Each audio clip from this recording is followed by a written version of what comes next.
Бүгінгі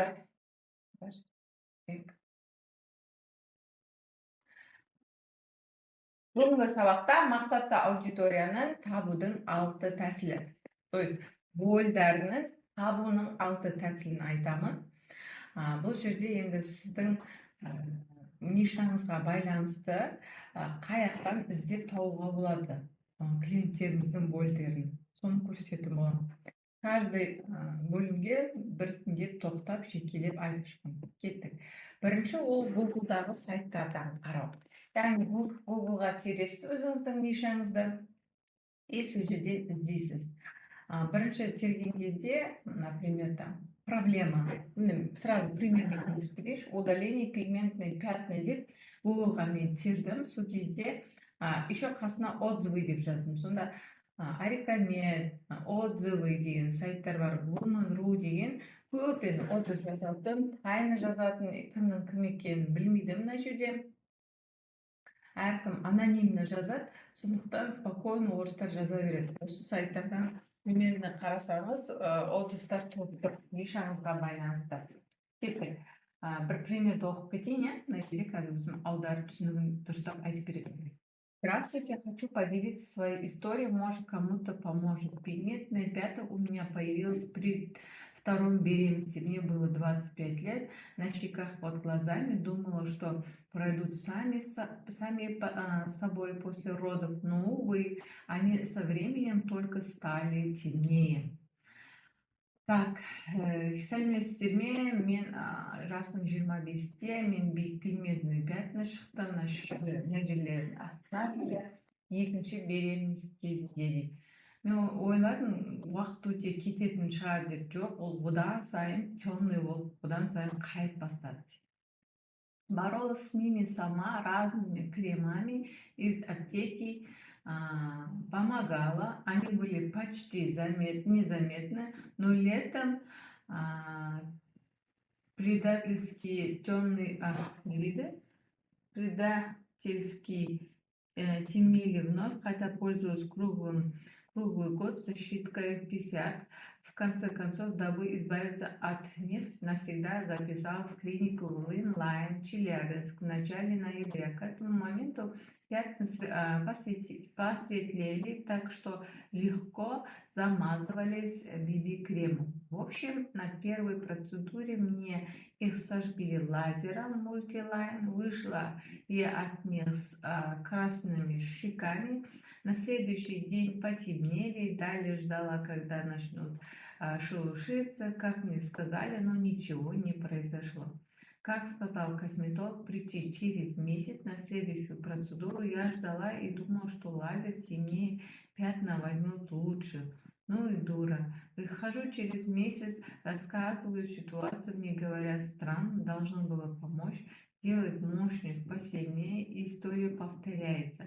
Только пятна стали вообще чернее, не замазать и тонной косметики. Прошел еще месяц, ничего не шелушилось и тем более не слезло. Вот думаю, что теперь-то делать. Кто-нибудь ходил удалять пятна жидким азотом? Поделитесь. Да, енді жаңыз айтады, мен содан жаңағы SPF крем жағып жүр, вообще аптечный кремдерлерін жақтым, вроде ағарған сияқты болды, бірақ жаз болған кезде уже анау все равно қап-қара болып шығып кететін болды жазда. SPF креммен жағып жүрдім, бірақ соның өзінде де пятна одан сайын көрсетіп. Одан неге лазерный клиникаға баруға шештім. Лазерный клиникаға барған кезде бірінші процедураны істегеннен кейін ол қызарып қарайды дейді, бірақ ертеңнен қабықтар қабыршақтап түсіп, шамалы бір слой ағарады деп айтты. Оған бір ай өтті, бір ай ешқандай қабыршақтан мамықшадан түскен жоқ, бірақ бір айдан кейін барсам, странно, негізі түсу керек еді ғой деп косметолог айтты дейді. Сосын мощностьті еще лазерді сильнее қойды да қайтадан жасады дейді. Содан бір айдан кейін тоже самое түседі, қабықтары деп айтты, ешқандай қабық-мабықтар түскен жоқ. Бетім одан самайын қарайып кетті, пятна, именно пигментный пятна. Содан кейін разочарование, енді уже настроениесі түсіп кеткен, жыны келіп кеткен. Енді айтады, азотный техникамен күн істеп көр, кетем екен деп астына сұрақ қойып жатыр. Енді қыздар, итог. Мына жерде біз қандай итог алуымыз керек? Сіз осыны оқып отырсыз, өзіңіздің жұмысыңызға байланысты. Салаңызға, товарды да здесь отзывтарда табуға болады. Қазір пример көрсетемін ары қарай. И вот сіз если клиникаңыз болса или лазеріңіз болса, қолыңызды да пятна удалить етеді. Сіз айтқанда қалай айтасыз теперь? Мына оқып алдыңыз ғой, бұл клиенттің аузынан шыққан сөзі. Сен айтасың, егер сен жүктілік кезінде бетіңізде пигментный пятна шықса, сізге бірінші удалениядан кейін сразу пигментный пятна шықса, еще сіз сол пигментный пятна үйде аптечный средстволармен вроде емдеп көрдіңіз, но бірақ жаз шыққан кезде ол пигментный пятна все равно көрінді, қарайып тұрды. SPF-ті де жақтыңыз, BB кремді де жақтыңыз, все равно көрініп, ешнәрсе замансыз кете алмадыңыз, сіз осымен ұялып жүрдіңіз деп айтсаңыз, клиент действительно проблема солай болар. Сразу пигментный пятна шықты, лазерге барамын, ешқандай қыз келіншек шешпейді. Ол пока сол до конца ананы рецепт қарайды, мынадан қарайды, мынаны жақ ағар деді, ананы жақ ағар деді, неше түрлі кремдерді жағады, әркімнен сұрайды. Мысалға да инстаграмнан қарайды, но все равно оны қатты ағарта алмайды. Пятна есть пятна. Да? Басын тауға ауырып, тасқа ауырып жүрген адамдар ғой. Сен дәл сол сөзді өзіне қарай айтасың. Еще айтасың, бізге лазерный клиникаға келсең, біздің лазеріміз последнее поколение, там немецкое, осындай неден өткен. Егер де сіз бірінші процедурадан кейін сразу результат көресіз, 3, 5, 6 деп созғылап жүрмейсіз. Реально біздің лазер сонда мощный.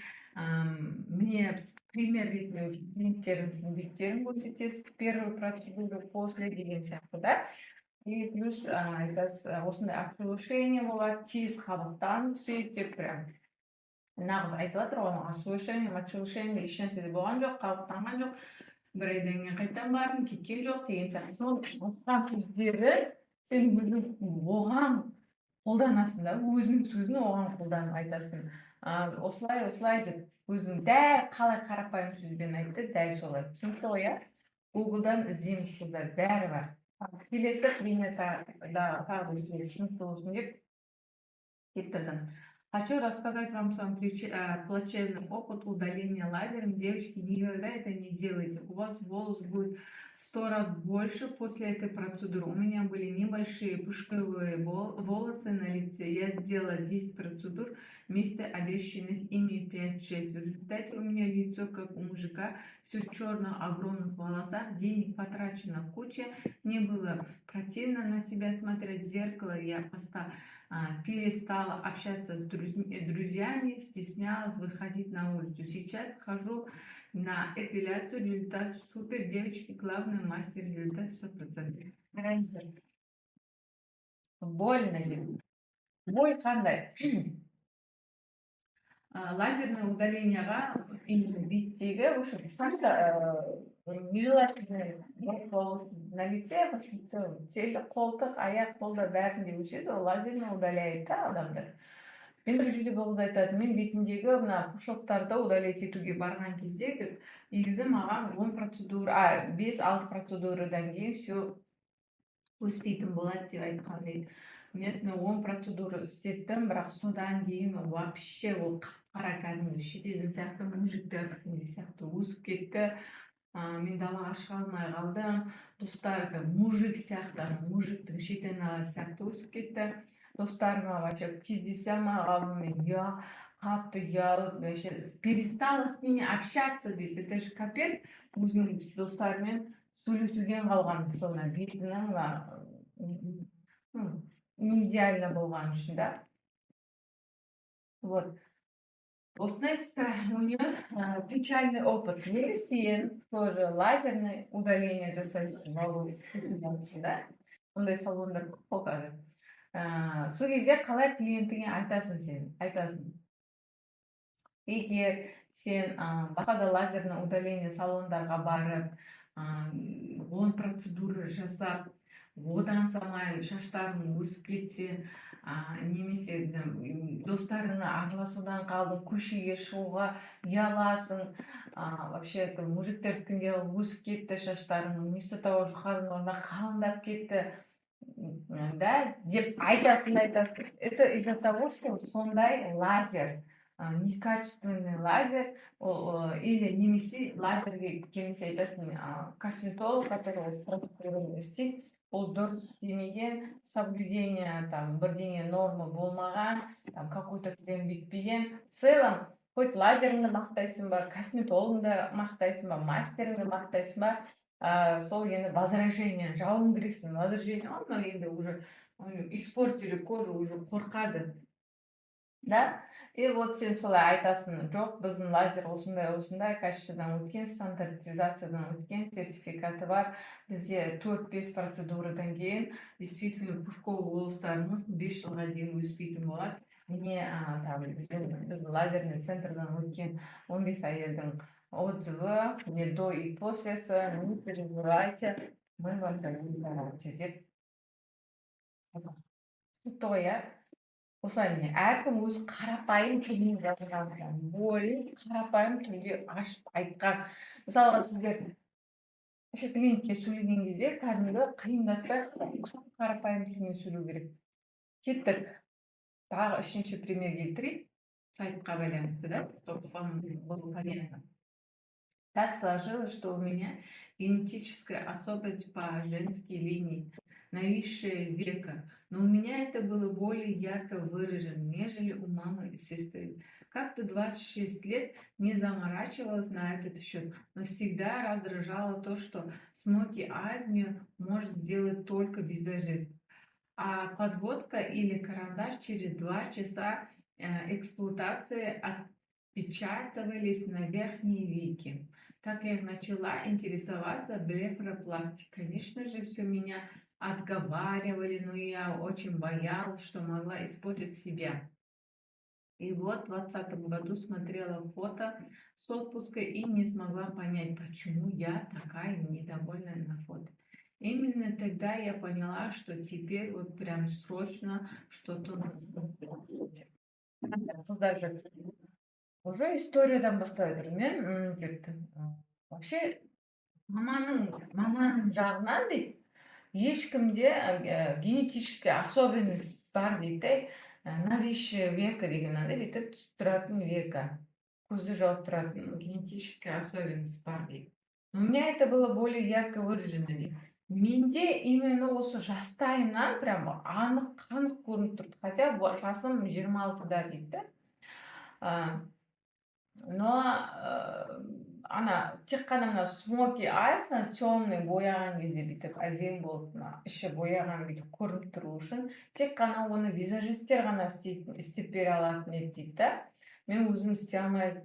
Подводканы вообще айтпай қояйын, жаққаннан кейін подводкам уже все бәрі қисайып, подводка прямой линия болмайды, ол қисайып бүйтіп түсіп тұрады, линия сонша болмай тұрады. Шекпей қояйын, түсіп қалады дейді. Содан бір күні 20-шы жылы жаңағы бір жерге барған, қонаққа. Отпуск. Сол отпуск кезінде фотомды қарасам, түрім недовольный болып тұрды да, и не могла понять, почему недовольна. Енді адам демалып веселиться етеді, соған қарағанда настроение болған, но фотосына қарасам, фотосы печальный болып тұрған ғой. Соған айтқан, все, именно көзіне байланысты уже бүйтіп қабағым түйіп тұрған сияқты эффект, нависшее векалар түсіп тұрған. Содан ой, жоқ, енді все не пойдет, так мен жасым жас, мен блефаропластика істеуім керек деген шешімге қабылдадым.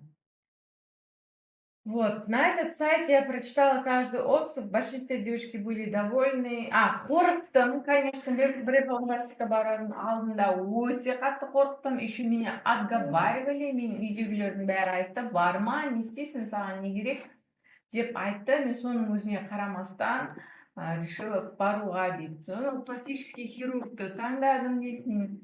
Мне сказали, врач сказал, что это кожа новейшая, нарост жировых крыш, оказывается, не на веках. Специалист обещал, что взгляд откроется, станет мягче. Особенно это мне нужно было. Представляете? Вот, мен сайттардан қарадым, андан қарадым, мынаған, короче, хирург таңдадым.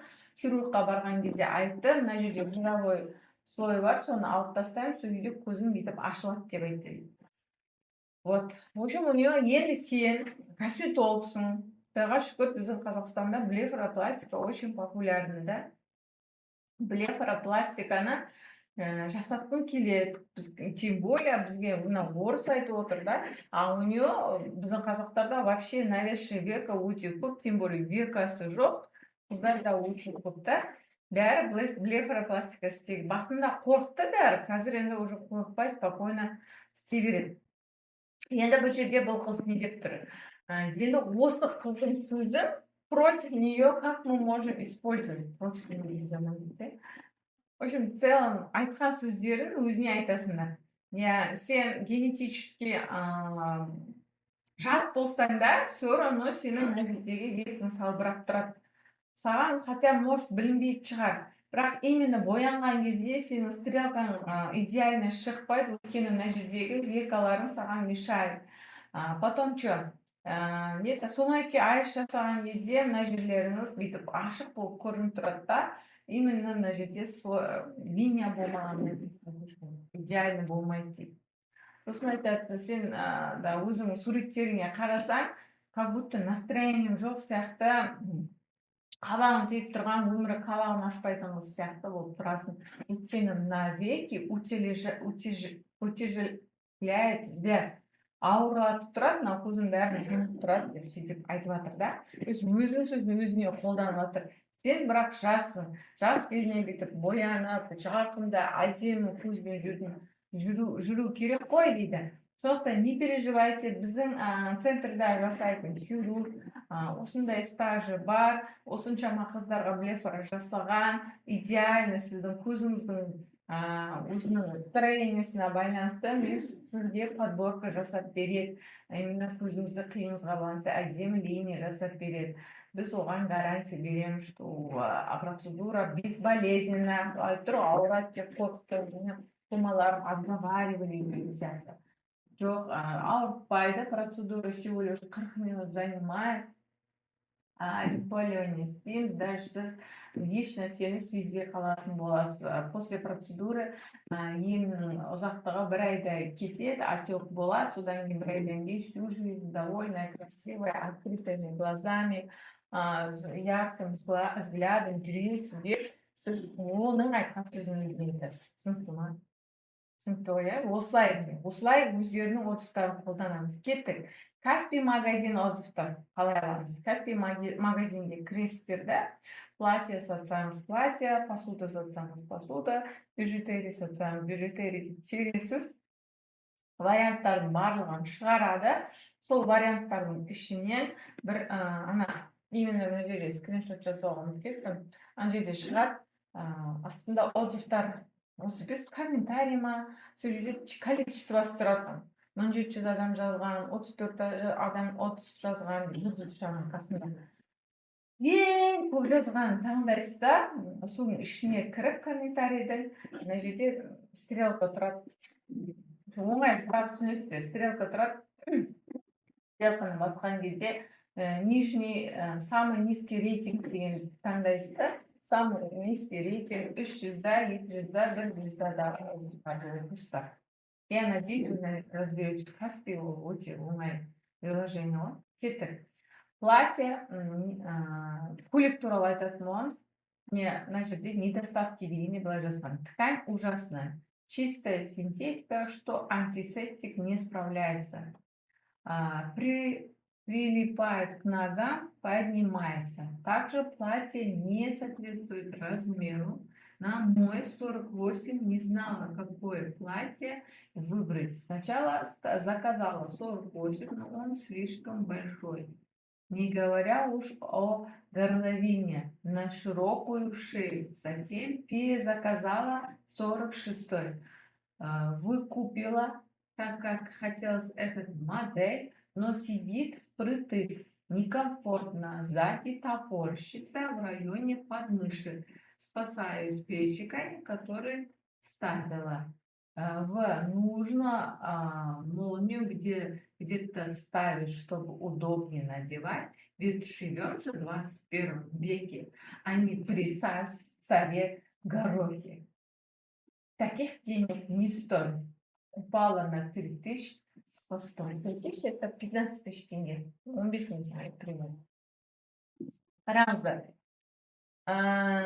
Балберістің несімен ауысып кеткен, но ничего страшного. Қазір балберісті де көрсетемін. В целом, мына жерде қыз қалай айтып тұр. Көйлегім дейді, ужасно дейді, тұрған мен синтетика дейді. Антистатик деген жаңа силитон бар ғой, сол уже не справляется, көмектеспейді дейді. Аяғыма соншама жетеді, что аж прям көйлек көтеріліп кете береді, поднимается дейді. Вообще платье размеріне сай келмейді дейді. 48, мен вообще 48 келмейді. 48 заказ берсем, ол слишком большой болып шықты маған. Мойнын айтпағанда, там, горловина, көйлегі мойны бар көйлек болып тұр ғой. Айтпағанда, ол деген прям жалпақ мойындарға арналған, мойны үлкен. В общем, не очень болып тұр, слишком. Затем перезаказала дейді. Одан 46 размерде қайттан заказ бермейді. Конечно, сатып алдым оны. Сол именно модельді кигім келген сатып алдым, бірақ ол маған тік тұр дейді. Прям жабысып, қолтығымның нәжетін бәрі тісіп тұр дейді. Сосын отырғанда, тұрғанда некомфортно өзімді сезінемін дейді. Сзади топорщится в районе подмышек дейді. Мына жерінде қолтығымда бірдеңе бүйтіп шығып тұр дейді. Матасыма формасы онша болмай тұр ғой. Содан спасаюсь плечиками, которые вставила. Өзі мына жерге плечик қойған дейді, көтеріп. Сонымен спасаюсь дейді. А так на қолтығының бірдеңесесі шығып тұрады дейді. Вообще, оны киген кезде просто былай киетін қылып емес, хотя бы мына жанына ма, мына жерге ма киген кезде удобно болу үшін неге замок қоймайсыңдар? Адам деген все равно әртүрлі формада болады ғой, замок қойсаң, кигенде хотя бы мына жері кең болса, киіп шешу оңай болады дейді. В общем, бұл өзінің ақшасынан тұрмайды дейді. Сіз не дейсіз оқып алып да?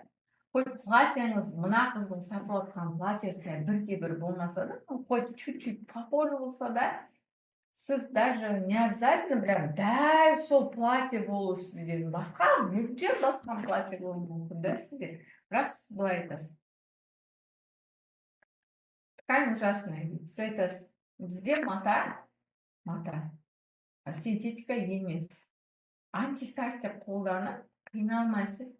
Ол жабыспайды, аяғыңызға жабыспайды, тем более ол көтеріп бітпейді, жабысып, мазаңызды алмайды. Ол көйлек деген дәл өзім мысалы сен 46 киесің ба, 46-ның размері совпадает. Саған маломер жетпейді, большемер болмайды. Сондықтан алатын болсаңыз, прямо размер алыңыз. Егер де сізде ондай размер болмайды, сіз айтасыз. Егер де сіз 46 кисеңіз, 48 алыңыз. Бұл осындай европейский стандарт бойынша кішкентай қылып тігілген, но я вам советую большой деп айтуыңыз болады. Ничего страшного, что у вас размер совпадает. Бірақ соны предупреждать етіп, заранее айтсаңыз, сіздің клиентіңіз сізге все равно рахмет айтады. Мына қыз деген заранее айтпағансыз 48 заказала, а потом перезаказал 46-ға, понимаете? Осындай сосын хейт письмо алып отыр да, мына жерге комментарий. Сондай болмау үшін сізді заранее айтуыңызға болады. Маломер, сондай көйлек, партия солай болып келді деп айтуға болады. Қыздар, уайымдамай 48 киетін болсаңыз, 50 заказ бере беріңіздер сияқты. Но видите на жерде, но слишком большой, не говорю, что горловина, мысалы, мойны бар көйлек болса, сразу айтасыз. Жуанды мойын қыздарға арналған. Осыншама сантиметр. Егер де сіз мойныңыз ары кішкентай қыз болсаңыз, бұл модельді мына модельді алуыңызға болады. Прям детально объяснять етсеңіз, қыз проблемасын айтады, сол проблемамен сөйлесеңіз, сіздің клиентіңіз все равно от вас заботу будет чувствовать, понимаете? Вот. Сосын не дейді, неге мына жердегі қолтығынан жаңағы выпирает, қолтығы выпирает. Сосын неудобно айтасыз, сіз айтасыз, киген кезде мына жерде қолтықтарының шоқтары білінбейтін болады.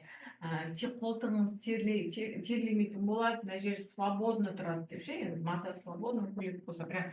Егер көйлегіңіздің ерекшелігіне байланысты айта беруіңізге болады. Свободно көйлек тұрады, қолтығыңызға жабыспайды, терлеген кезде қолтығыңыз көрінбей тұрады, майларыңызды бөлшектері көрсетпейді. Мына майларыңыздың барлығына плотный мата болғасын әдемі болып кетіп жинап тұрады, лишнийлеріңізді бүйтіп тартып сырттай тұрады деп. Осылай прям көйлектеріңізге қосыңыз. Енді комментарийіңіз көбісін оқисыз ғой, мен тек қана біреуін оқып отырмын. Әспиді ашасыз да пытырлатып өзіңіздің нишаға байланысты осындай 3 звезда, 1 звезда жазғандар оқырап жазып алыңыз да, и видеоролигіңізде сөйлеген кезде дәл солардың айтқанымен сөйлесеңіз, все болды, олар уже түсінеді да, что вы их знаете и свою аудиторию. Үшінші способ ол тугис карта. Тугисті білесіздер. Егер де сіз салон красоты, чувствуете көбісі балақайсы қарайды ғой, солардың отзывтарын қарауға болады. Сіз салон красотыда или мастер болып жұмыс жасайтын болсаңыз, мастер, бьюти мастер, сізге осы отзывты оқып алуға болады. Тоже 1 звезда, 3 звезда, тем меньше звезды, тем лучше. Сделала маникюр с гель-лаком у мастера Мадины. Маникюр начала срезать уже через 3 дня, а через 5 дней вообще оставался половина ногтя. На просьбу исправить ситуацию ответили, что гарантия на гель-лак 2-3 дня. Гель-лак должен стоять хотя бы 2 недели. Невежливо попросила исправить их ошибку. Вежливо. На это мне вежливо отказали. Думала, буду готова к Новому году раньше, а в итоге пришлось искать под Новый год салон. Короче, қыздар, бұл жерде бұл маникюр жасауға барған бір салонға. Сол салон кезде ол енді жасаған гель-лакы 2 күннен кейін түсіп қалған, 3 күн, 5 күннен кейін бір-екеуі вообще түсіп қалған, сондай. Ұштары кетіп қалған, фотода тұр ғой, ұштары кетіп қалған дейді. Енді звондап, исправьте меня десе, вежливо маған отказали дейді. Теперь я қайтадан білмеймін, хотя бы жоқ деген 2 апта тұру керек қой деп айтсам, жоқ, ол гель-лак тек қана 2-3 күн тұрады, соған гарантия береміз, ары қарай бермейміз. Короче, деп бұл қызды отчевать етіп жіберген ғой. Сосын бұл басқа салонға барып, Новый годтың алды ғой, қайттан записаться етіп, бүйтіп уақыт, ақша жынданып басқа адамға істеткен. Енді сіз мастерсіз маникюрда. Сіз қалай осы нені отзывты қолданасыз, айтасыз. Сіз бізге гель-лак маникюр жасауға келсеңіз келеді. Свои имени айтпасаңыз, клиенттің сурет қоюға болады, клиенттің. Например, мен осы салонға гель-лак істеуге келдім, блин, классно, 2 апта емес, 2-3 күн, 5 күн емес, прям реально 2 апта гель-лак түспейді, держится, классно. Еще алдында бір отпуска жуып, мына жері кетіп қалған, сонда барып едім, қыздар, пожалуйста, істеп бере қойсыздар ма деп. Постоянно лояльный клиенті болғасын, оларға вообще үзбей келетін болғасын, мына жерінде келіп тырнағымды істеп бер деп айтуға болады от клиента, немесе прям как мастер ретінде айтуға болады. Егер де сіз бізге келсеңіз, сіздің гель-лакыңыз 2 апта точно тұрады, түсіп қалмайды. Бізде сондай күшті гель-лак, качество классно. Вообще маникюр жасаған кезде ауыртпай, қанатпай, аппаратный техникамен жасаймыз, сезбей қаласыз, спокойно на лайке отырып жасап кеткенде уақытыңызды көп кетірмейсіз, басқа салондарға барған сияқты тез түсіп қалғандай. Сіз осы нені қолданасыз.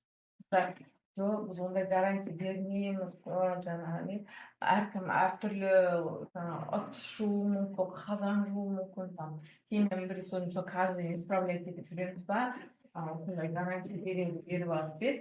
Сіз тексті құрастырған кезде все равно осы моменттерді айтсаңыз, адам келген кезде уже сіз во время процедуры айтасыз ғой, конечно, девушка, қазан жумаңыз, бірдеңе бүйтіп қылмаңыз или қандай вероятность бар сол түсіп қалатын, сөйтпеңіз. Сол кезде бұл классно 2 апта ұсталып тұрады минимум дегенде. 1 айға дейін прям классно түспей жүреді деп айтасыз ғой во время процедуры. Ойбай, видеода бүйтіп айтпаймын, сосын алға келіп алып видео айтады деп айтпаңыз. Сіз келгеннен кейін предупреждаете. Вот такие действия не делайте, и она будет у вас классная деп. Вообще не усложняйте, хорошо?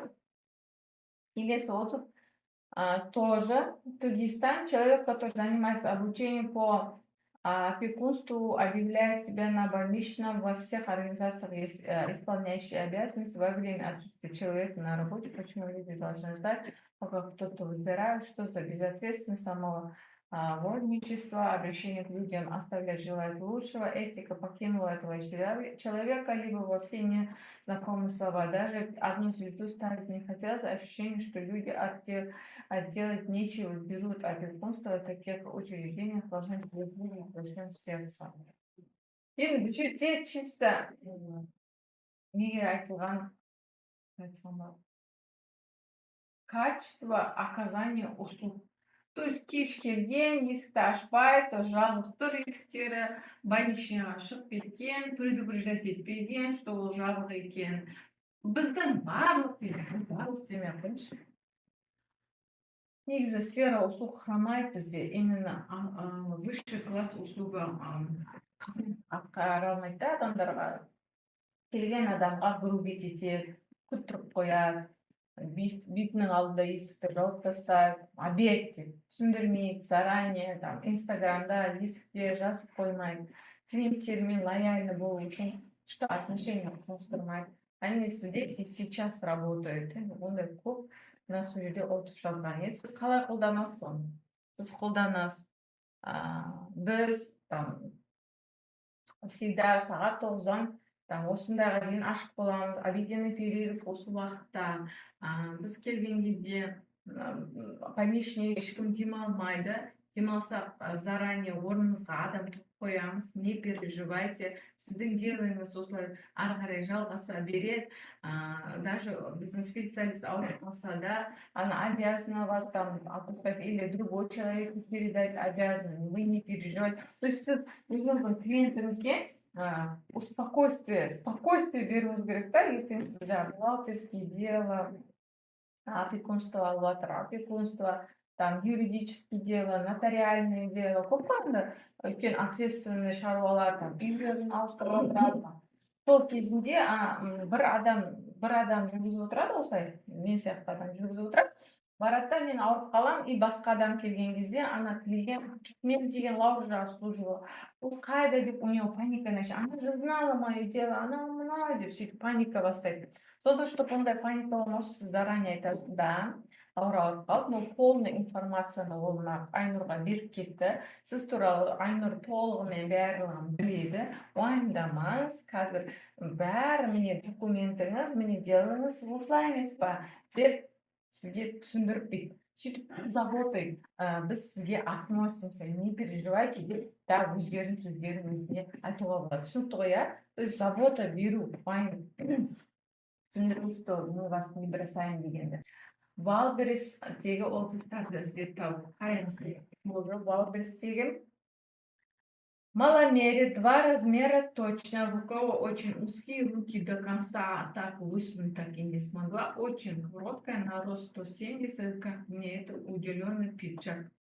Удлиненный пиджак, попу не прикрыла, саму во всю спину, в середине лопаток очень слабо. Раз, маломеры 2 размера точно. Егер сіздің көлеңіз маломер болса, сразу видеода айтыңыз. Мынау маломерка, қыздар, сіздер мұнша келетін болсаңыздар, сразу говорю, осындай заказ беріңіздер. Осындай партия келді, рукава узкий. Рукава узкий, мына жерлері тар дейді, Сразу айтасыз, көлеңіз не болса, мына жерде 20 сантиметр. В общем, осыншама сантиметр, осындайға оборотқа келеді қыздар. Заранее заботьтесь о своем клиенте. Очень коротко, на рост 170. 170 бойға арналған көйлек емес дейді, мынау қысқа болып тұр дейді. Удлиненный пиджак сияқты болып тұр. негізі ол көйлек болу керек қой дейді да. Оған бүйтіп көтен жаппай пиджак болып тұр, а фотода ол көйлек деп сатып тұр, понимаете? Сол кезде сіз сондай пиджак сататын болсаңыз или там вероятность ұзын қыздарға ол қысқа болып қалатын болса, сразу видеоларыңызды айтыңыздар. Қыздар бойы 170 қыздарға бұл келмейді. В основном 150 бойы қыздарға көйлек болып тұрады да, а 170 қыздарға бұл мини платье болып тұрады. Прям предупреждайте, чтобы потом в дальнейшем осындай комментарий ұшып келсе, сіз қорықпаңыздар, клиенттеріме айырып қалам, ой осылай детализация жазсам деп. Жоқ, наоборот, сіздерде возврат болмайды, недовольных клиентов болмайды. Сіз заранее обезопасить етіп клиентіңізге видеода айтып жатсыз.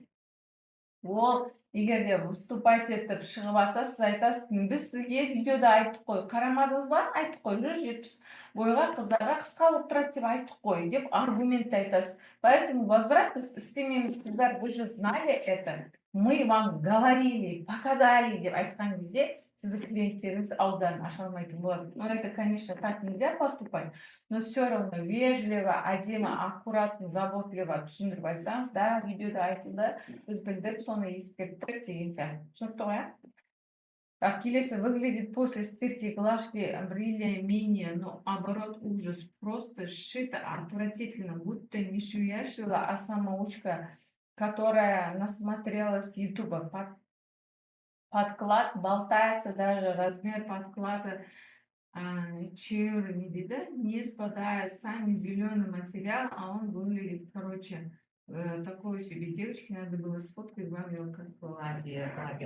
Короче, это после стирки, говорит,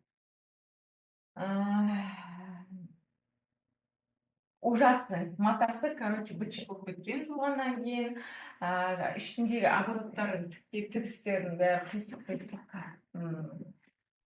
как будто бір ютубтан қарап алып швея сияқты, ощущение профессионально тікпеген. Мына жерде көйлегінің подклады там черный, көйлек жасыл, бір-біріне келмейді, вообще пожалела на алған көйлегімді деп жазды.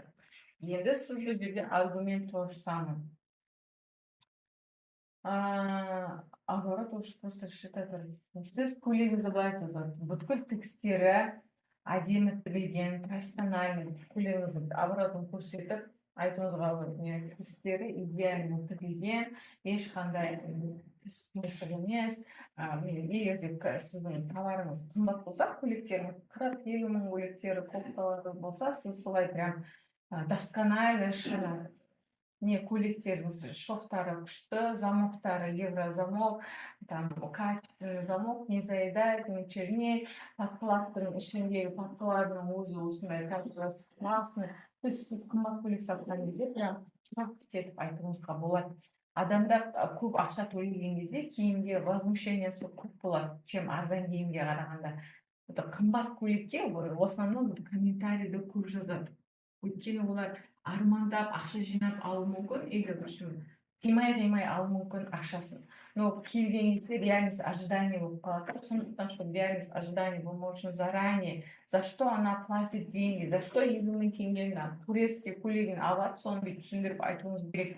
Качествосы, матасы, қалай тігілгені, ішіндегі подклады, замогы, каждый деталі, оборот, шитье, мына жерлердегі слойларына дейін, утектегенде қалай тұрады, бәрін сіз айтсаңыз, адам ақша төлеп жатқанда не үшін төлеп сондай қымбат көйлек алып жатқанын түсініп тұратын болады. Келесі, Pinduoduo отзывтардан іздеу. Pinduoduo отзывтары дегеніміз мына қыздар қытайша, Pinduoduo'да отырасыңдар, заказ бересіңдер, Taobao'да да отырасыңдар. Мына даже Pinduoduo'ның өзінің магазинде көрсетілгенде,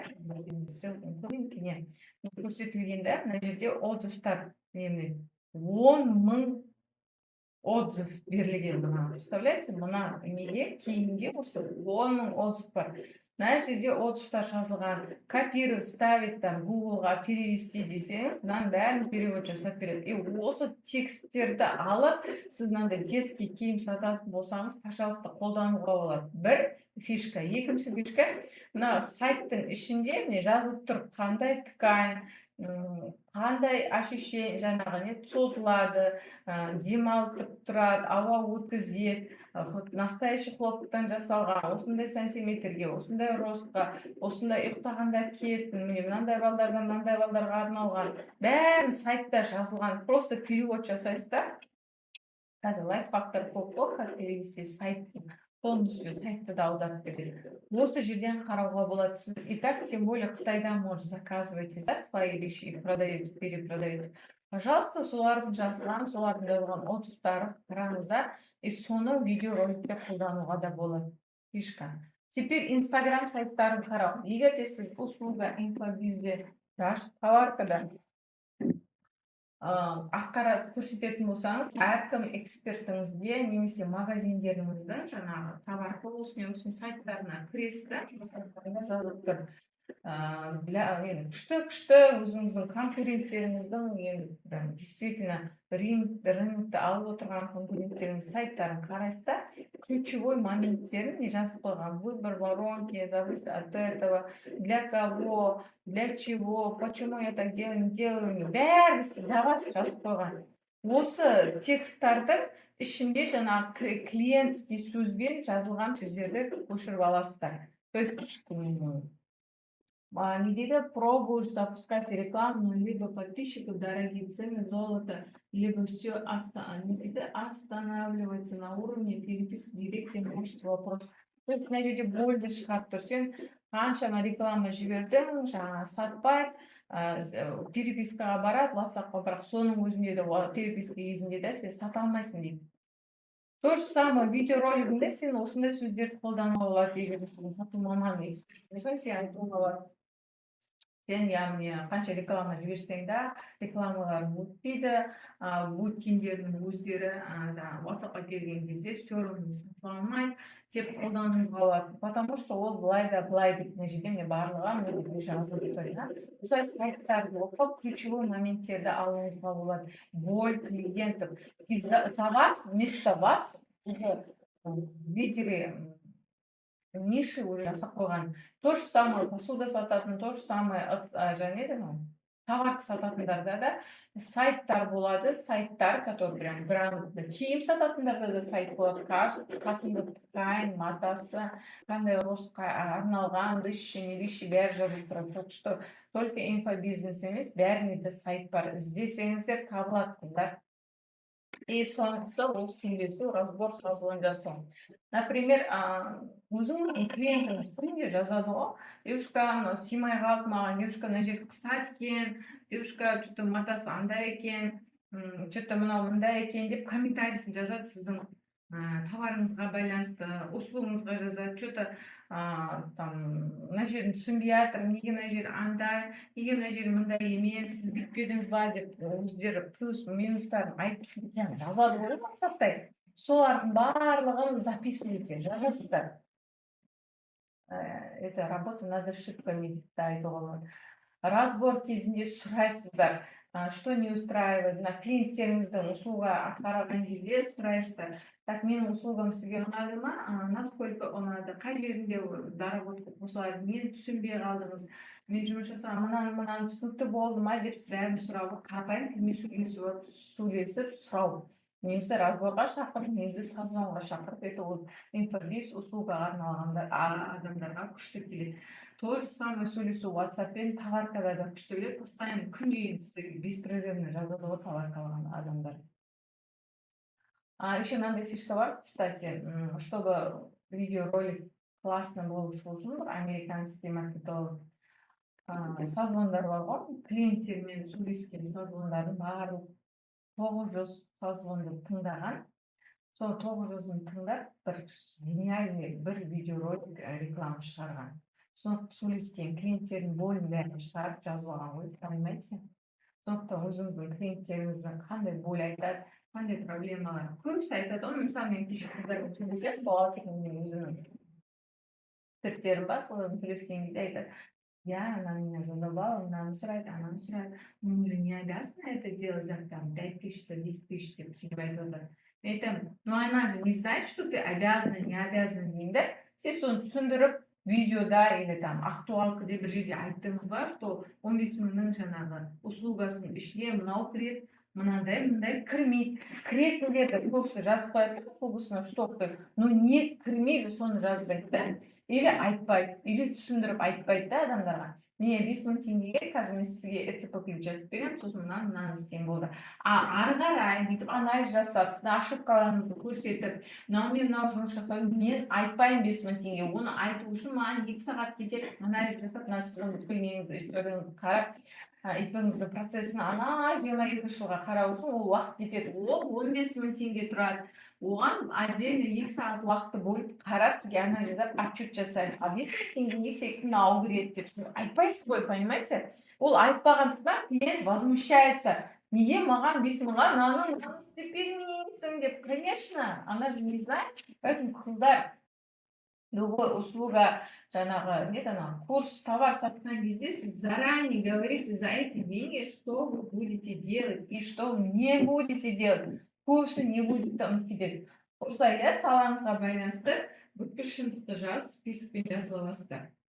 Кеттік. Сонымен 6 тәсілді көрсетті. Мақсатты аудиторияның бөлін табуды. Сайт, Google'дан істеу, Instagram, жеке парақшалардың сайтына кіріп қарау, созвон жасап, опрос алу, разбор жасау деген сияқты Каспи, Вайлберстен қарап, Қытай сайттарыдан қарап, и Тугистен қарап. Окей? Солардың барлығына қарайсыздар, өзіңіздің товарыңыздың, услугаңыздың минустарын, плюстарын, отзывтарын барлығын жазып, скриншот жасап, прям анализ жасап жазсаңыз, сізде деген, не знаю, бір апталық, бір айлық контент шығады негізі. Каждый бойға шығаруға да болады, бөліп. Енді ол структурасын қалай оңай істеу керектігін барлығын келесі сабақта айтатын боламын. Мына сабағымыз ұзаққа созылды, бірақ ол өте маңызды сабақ, үлкен бір жұмыс. Осы жұмысты істесеңіз, ерінбей бір өзіңізге 3 күн беріп отырып істесеңіз, сізде действительно не айтам, қалай сатам, стримда не айтам, видеоларда не айтам, актуалка там, воронкамда не айтам, сайтымда не айтам, прогревімда не айтам деген вообще сізде сұрақ туындамайды. Когда сіз өзіңіздің клиентіңіздің барлық проблемасын бөлін білген кезде сіздің миыңызда идея жоқ деген болмайды. Сіз уже олардың проблемасын қолыңызда список тұр, сол спискті аластап, пытырлатып, проблема же, желание, возражениями ұра бересіз. Бір проблеманы аласыз, и ары қарай осы 3-ке бөліп жасайсыздар, екінші проблема, и бүткіл проблемалардың бәрі осы мен айтылған 6 тәсілден шығарып алуға болады. Түсінікті ғой, иә? Не игнорируем мына сабақ, бір сағат болса да, сабақ ұзақ болса да, не игнорируем, осы бір отырып істелген жұмыс сіз өзіңіздің клиентіңізді жақсы тануға көмектеседі. Сабақ бітті, келесі сабақта кездескенше сау болыңыздар.